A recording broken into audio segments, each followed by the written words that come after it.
Chapter 7. Now concerning the matters about which you wrote, it is good for a man not to have sexual relations with a woman.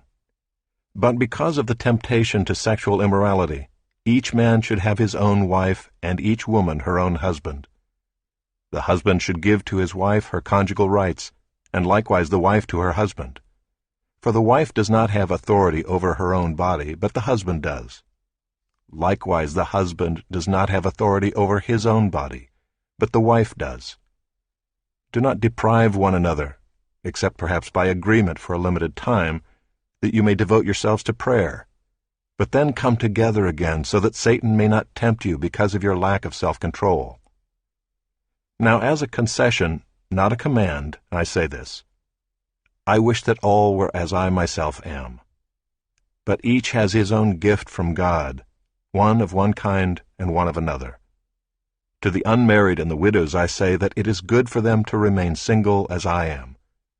But if they cannot exercise self-control, they should marry, for it is better to marry than to burn with passion.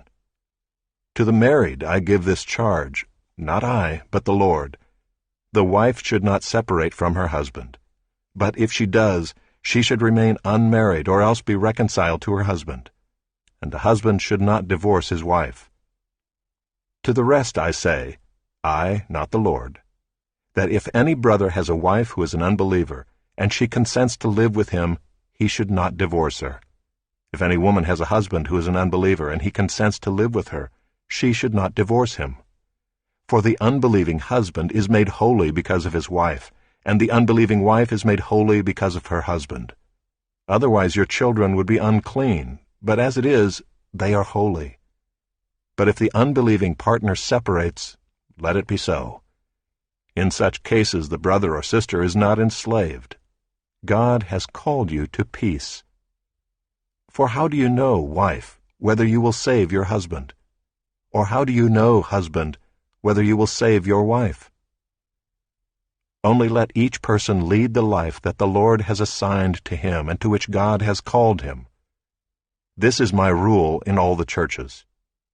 Was anyone at the time of his call already circumcised? Let him not seek to remove the marks of circumcision. Was anyone at the time of his call uncircumcised? Let him not seek circumcision. For neither circumcision counts for anything, nor uncircumcision, but keeping the commandments of God. Each one should remain in the condition in which he was called. Were you a bondservant when called? Do not be concerned about it. But if you can gain your freedom, avail yourself of the opportunity. For he who was called in the Lord as a bondservant is a freedman of the Lord. Likewise he who was free when called is a bondservant of Christ. You were bought with a price.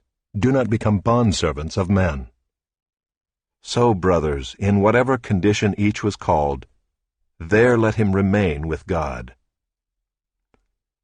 Now concerning the betrothed I have no command from the Lord, but I give my judgment as one who by the Lord's mercy is trustworthy.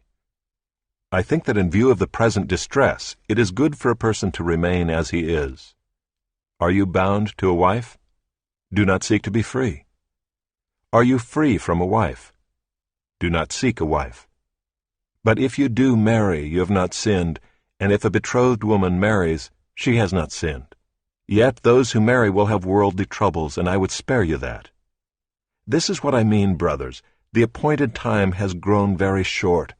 From now on, let those who have wives live as though they had none, and those who mourn as though they were not mourning, and those who rejoice as though they were not rejoicing, and those who buy as though they had no goods, and those who deal with the world as though they had no dealings with it. For the present form of this world is passing away. I want you to be free from anxieties. The unmarried man is anxious about the things of the Lord, how to please the Lord. But the married man is anxious about worldly things, how to please his wife, and his interests are divided. And the unmarried or betrothed woman is anxious about the things of the Lord, how to be holy in body and spirit. But the married woman is anxious about worldly things, how to please her husband. I say this for your own benefit, not to lay any restraint upon you, but to promote good order and to secure your undivided devotion to the Lord. If anyone thinks that he is not behaving properly toward his betrothed, if his passions are strong, and it has to be, let him do as he wishes. Let them marry. It is no sin. But whoever is firmly established in his heart, being under no necessity, but having his desire under control, and has determined this in his heart, to keep her as his betrothed, he will do well. So then he who marries his betrothed does well, and he who refrains from marriage will do even better.